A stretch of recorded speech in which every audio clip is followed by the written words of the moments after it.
right, good morning Queensland and good morning Gold Coast. It's wonderful to be here at Broadbeach today, and we've got some exciting news for the tourism industry down here. So I want to give the COVID update first. So can I say in some excellent news today, we only have 2 new cases. One is in hotel quarantine and the other is part of that Indooroopilly cluster and has been in home quarantine. So we're absolutely really happy with that result. We still have 2,895 people in home quarantine, and I thank you for continuing to do the right thing. You are keeping Queenslanders safe. And we've done 10,837 tests in the past 24 hours. Queensland Health did 14,300 vaccines in the past 24 hours, which is absolutely fabulous news. And of course, we announced yesterday we're looking at setting up those expanded vaccination hubs at Caboolture and Logan as soon as we get the extra Pfizer that's due this week from the Commonwealth, which we are very thankful for. Now, of course, we've got that hard border in place at the moment to stop the spread of Delta coming into Queensland. I want to thank the police for doing an amazing job down there on the border. They stopped around 10,000 cars yesterday and over 1,000 were turned back. So we are seeing some people doing the wrong thing, but you know, the majority are doing the right thing. So they have stay-at-home orders for New South Wales at the moment, and we want to make sure that people are following those stay-at-home laws. So we have an extra 25 officers that will be arriving at the Coolangatta-Tweed border tomorrow, and we're also going to be placing an additional 25 officers along the border heading out west as well. So that's a big police presence along our border to make sure that we do everything we can to keep Queenslanders safe. All right, so to some exciting news. I think there's a lot of people out there that were disappointed that we didn't have the Ekka holiday. So we now have a fantastic announcement about when that People's Day public holiday will be. And I'm pleased to advise that the People's Day public holiday for Brisbane, Moreton Bay and Scenic Rim will be on Friday, October the 29th. So a wonderful long weekend, and we know a lot of people from Brisbane and the southeast love coming to the Gold Coast. And if you look at the beautiful conditions here today, this is winter on the Gold Coast. When we get to October, it's going to be absolutely fantastic. So I know Minister Grace is about to book her holiday online. She's just waiting for me to make this announcement. So if you're at home and you're thinking about taking the family away, holiday locally and come and support the Gold Coast. The Gold Coast is doing it tough, as are our tourism spots right across Queensland. And you know, it's a very sad situation indeed, where we have New South Wales and Victoria currently in lockdown, doing everything they can to keep their communities safe. And in Queensland, we want to try to continue to support our small businesses, our hospitality industry. And by having this long weekend, it was such a success the last time we did it. I know that families are going to get on the websites. I know that Gold Coast Tourism will be offering some fantastic deals to entice people down here. And of course, we're very lucky to live in paradise. So what I might do is I might hand over to Minister Grace to say a few words, and then Sterling, our Tourism Minister, and then of course we've got Trish from Destination Gold Coast here as well, and then we'll take a few questions after that. Thank you. Thank you, Premier. And earlier this month, as everyone knows, the Ekka People's Day public holiday was cancelled due to the lockdown, and it is very pleasing to now move it to Friday the 29th of October. Last time we did this last year was very, very successful, and the Sunshine Coast right down to the beautiful Gold Coast where we are today was practically booked out, and there was a surge in spending and bookings due to that Friday long weekend. We consulted widely, and Minister Hinchliffe, Tourism Minister, will go through the consultation and why we picked Friday. Friday, the 29th of October, but it's around 1.8 million residents in the Brisbane, Moreton Bay and Scenic Rim area that will enjoy this long weekend, and they may have missed out on their sample bag, but we're urging them to pack their travel bag and to get around and support local tourism businesses right throughout the inner part of southeast Queensland. It was, like I said, very successful last year. We're hoping for a repeat of that success. We find that the Friday is a great opportunity for families to go out for that long weekend, book their accommodation, and we're urging all residents in those three local government areas to do so as soon as they possibly can, because I'm sure there'll be some great deals and there'll be some exciting long weekends coming.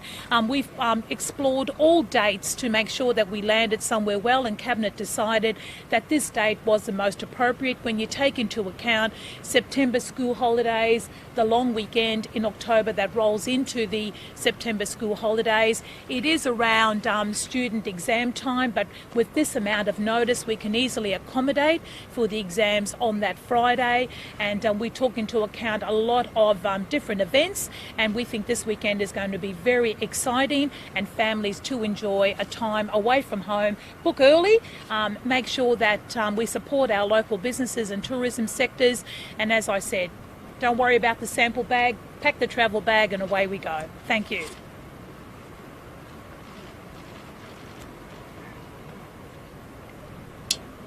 Well, we know that the tourism sector right across Queensland is suffering because of the challenges of the impact of the pandemic, probably more than any other point in the time of the pandemic right at this moment. But this is a bit of bright news, particularly for the southeast Queensland sector, but I know that people will want to travel even further afield. So this announcement of the 29th of October as the Relocated People's Day, making a long weekend out of the 29th, 30th and 31st will be a great opportunity for people to get out and explore Queensland, particularly for Brisbane, Moreton Bay and Scenic Rim residents who are enjoying this holiday, or workers in those areas. They'll get the opportunity to explore southeast Queensland and beyond. It does coincide with some great events that are happening around the place. There's going to be the Beach Fives rugby here on the Gold Coast happening that weekend. There's the Barra Bash on the Fitzroy River if you're into fishing up in Rockhampton.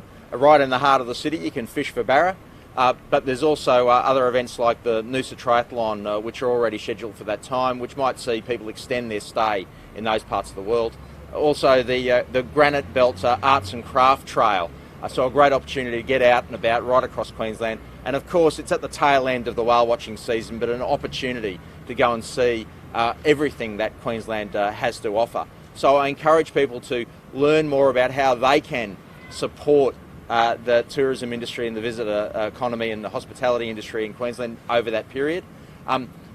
While we have provided support as a Palaszczuk government, almost to the tune of $1 billion of support for the tourism sector specifically, and we welcome that extra support that came in partnership with the federal government on Friday, nothing supports the industry like business, like customers. And that's what this long weekend will help provide at a sweet spot at the end of October. What industry told us as we consulted with them, and obviously there was consultation, as Minister Grace said, with stakeholders across the board, but what the tourism industry told us was that keeping this long weekend away from the school holiday periods that are already scheduled, keeping it away from some other major events, but also having it on a Friday was a really good suggestion, based off the experience of that relocation of the People's Day last year, sadly, when the exhibition didn't go ahead. That Friday long weekend last year saw $112 million extra go into the Queensland economy, and we predict that we'll see, with a bit more notice this time, $130 million injected into the Queensland economy if people get out there and enjoy what Queensland has to offer. So when it comes to planning that weekend, I reckon don't plan to spend the weekend binging on Netflix. Get out and enjoy Queensland and everything that it's got to offer. Thanks, Trish. Thank you for that, Premier.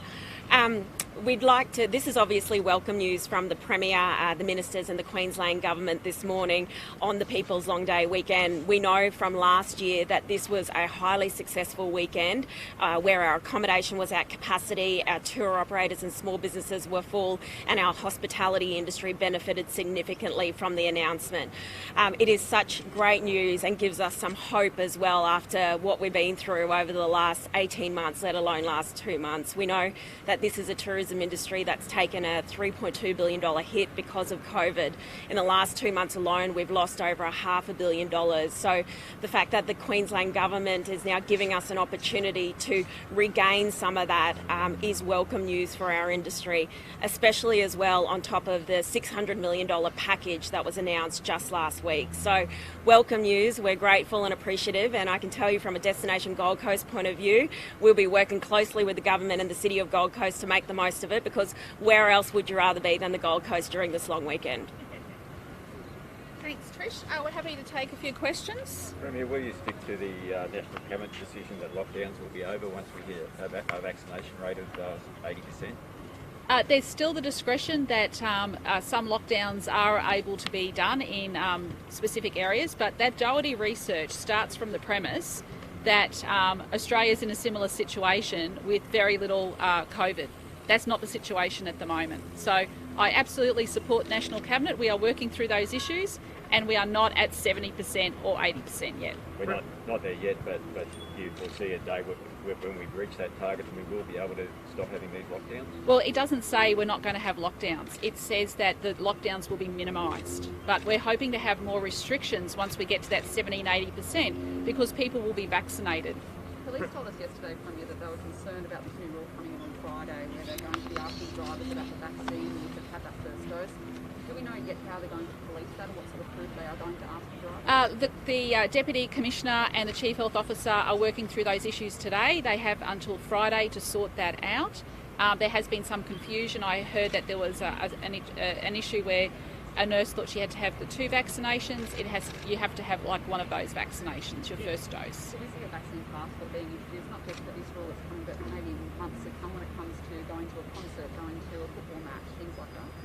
Look, I think we're not at that stage yet, but look, the Chief Health Officer has put this policy in place to keep Queenslanders safe, and if that's what Dr Young thinks needs to happen, we need to make sure that it happens, and that means that those essential workers that will cross the border will need to have that 1 dose. Do you think that might disadvantage some that still can't get the vaccine at all? They're making the vaccine available for those essential, and in fact, if you're a 1A or a 1B, an essential worker, you really should have had the opportunity to have that vaccine by now. So we will prioritise those workers because they're essential workers. Premier, funeral directors are being told that they can't cross the border to collect the bodies of the deceased and take them into their care. They're saying that the staff can't do their jobs.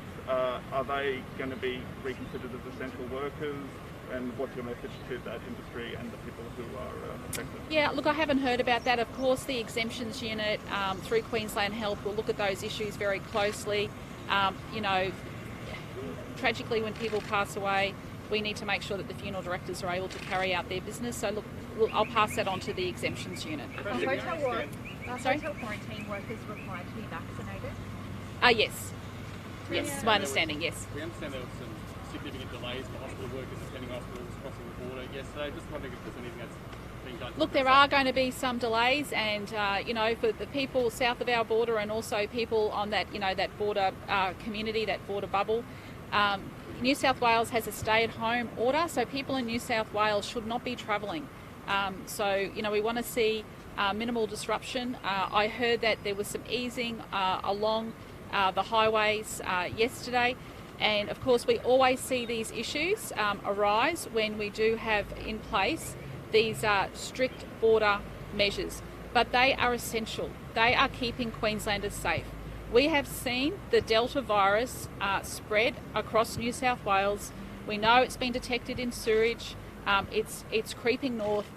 This is our last line of defence. So I really do need people to do the right thing. And I want to thank the police and our emergency services, all the staff that are working on the border. And as I said, we're sending extra staff down there as well because they are doing a great job. They are trying to keep Delta out of Queensland.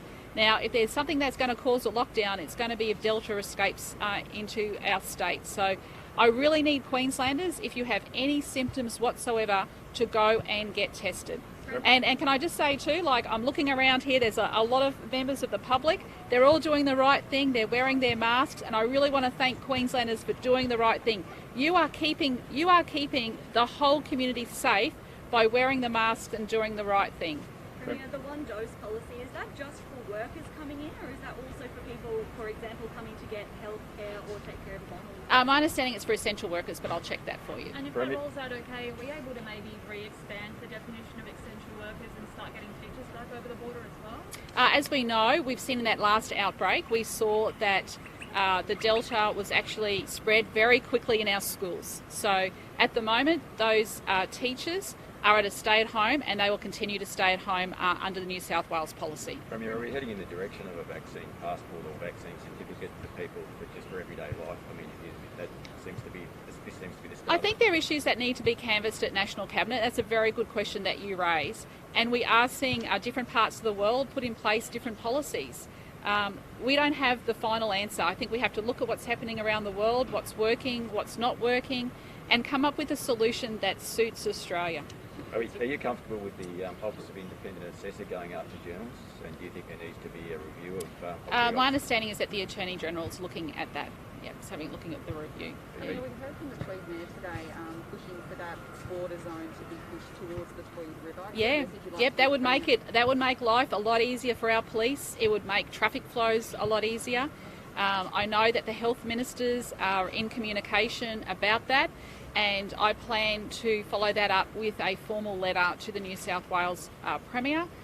We can only ask. Like I said, it would make life easier, but at the end of the day, they are New South Wales residents, but it'll depend on what the New South Wales Premier has to say. So let us continue to have those discussions. You knocked it back last year. Yeah. Sorry? You knocked it back last year. Look, they've got a lot. They have big issues to deal with at the moment. I would hate to be in their shoes, and our thoughts go out to the residents in New South Wales. Delta, as I've said time and time again, we are in a world pandemic. And I've been over in Tokyo. I've seen the state of emergency they've put in place. I've gone through Singapore airport, where it's a ghost town, where you hardly see anyone except the people who are wearing full PPE. Life as we know it is not the same internationally. So we need to make sure that people are doing the right thing, and I know Queenslanders are. They're wearing their masks, they're getting tested, and they're getting vaccinated. But we need to get more supply from the federal government so we can get more of our population vaccinated. This is absolutely a critical time for Queensland, and if you are eligible to get vaccinated, please register and get vaccinated. Go and see your local GP. We can't wait for the next outbreak. We need to continue getting those vaccination rates up. Considering our state is currently not in lockdown, will there be any government support for those businesses on the Queensland side that can't open because their staff or owners are in New South Wales? We've actually, the Treasurer and the Federal Treasurer, and can I actually commend the Federal Government for this, working very closely with Treasurer Cameron Dick, have secured that $600 million. That is a lifeline of business support. That's on top of our billions of dollars that we've already put in place for economic recovery. And already some 6,000 businesses have put in applications to access that funding. And I'm told by the Treasurer, he told me just this morning on my way down here to Broadbeach, that some of that initial money is going to be actually flowing this afternoon. So that's great to see. So those businesses that are shut down on our side of the border, they can apply for that funding, yes. And couple. Yep. Premier, we're hearing of removalists crossing from Sydney into Queensland. Are you aware of that, and how much of a risk does that pose? Look, I don't know those specific details. They'd have to go through the border checks that are happening, and I don't know those exact circumstances, so I'd have to see what's happening there on the border. There's also been elderly, heavily care for the elderly who are also struggling to get through the borders or being turned back. Yep. There are stay-at-home orders, everyone. There are stay-at-home orders in New South Wales, so people in New South Wales should be staying at home. They should not be travelling unless they are an essential worker or they have an exemption to come to a hospital. So these are really tight rules, New South Wales is in a state of emergency. I mean, they have massive outbreak of Delta. Tragically, people are dying, and we do not want to see that happening here. We are in a world pandemic. Millions of people have died across the world. Can I just ask in regards to the public holiday Yes. was announced today? Hospitality workers' biggest night is that Friday night. Yes. So all these businesses are going to get stung for, say, paying their employees double time. Why did you choose a Friday, not a Monday? Well, they would have had a public holiday on the Wednesday anyway. So, look, it's going to be great for tourism. It's going to be great for our hospitality industry. And as the Minister said, it's $130 million to our economy to have that long weekend. And I think it's fantastic. People are going to pack their bags, they're going to hop in the car with the kids, and they're going to go somewhere in the southeast. They're probably going to come to the Gold Coast or the Sunshine Coast or go out to the Scenic Rim or somewhere in the southeast. They're going to spend money locally, and that's going to help our tourism economy. Our tourism industry is going to face some of its toughest days. I mean, if New South Wales is in lockdown for months, we're hoping everyone can come out before Christmas because our tourism industry relies on that. So many people from Victoria and New South Wales come to Queensland over the Christmas holidays, and fingers crossed that everything goes well and that they're able to get on top of the Delta outbreak. And Premier, just an NRL question. Couple more. Now that you're going to Couple be here for another few weeks, so you're going to make a bid for the NRL Grand Final? Well, I think that's a no-brainer. I just think it would be great if Queensland could host an NRL Grand Final. It would be history.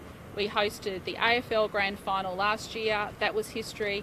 We're happy to help out, and it'd be great for the state. Thanks, everyone. For the tourism minister. Yeah, sure. Okay, Thank you. Thank you. Minister, we've been hearing about some businesses, hospitality businesses in particular, giving incentives to staff to get vaccinated. I think Howard Smith Wharf's been the most recent. They're offering a paid leave day and a free meal for workers to get the vaccine. Is this something you support, and you think other businesses should be following suit? Well, I certainly think that our pathway out of the challenges that the whole of the visitor economy and the hospitality businesses are facing at the moment is vaccination. So everything that we can do to support and encourage vaccination should be welcomed. So if businesses want to do that, I also hear today that Telstra, for instance, is a major national corporation, are providing a financial incentive to their employees to be vaccinated as well. Any of those things that can make a difference, they're very, very welcome. Is that something the public service will look at as well? It's certainly, we're providing all the support we can to those staff that need to be vaccinated and should be vaccinated to be able to avail themselves of that, and providing the support for staff to be able to access vaccinations. Should the Ekka public holiday be moved permanently then to a Friday or a Monday? Now that we've seen, this is the second year running that we've been putting it on to closer to a long weekend. No, look, the People's Day holiday midweek as part of the Ekka is a great Brisbane tradition. I don't think that's something that we would be contemplating at all. It's certainly been the fact that there's been a range of the way in which those other show holiday arrangements around the rest of South East Queensland work, and that's been an addition to the way in which that load of those public holidays spreads across the region. But I don't see, when we're in those normal times, when we have the wonderful experience of having the country come to the city as part of the Ekka, that we want to disrupt those strong traditions. Thanks everyone. Thank you. Hey, Paul. How's everyone? Good. Thanks for doing the right thing. Hopefully not much longer.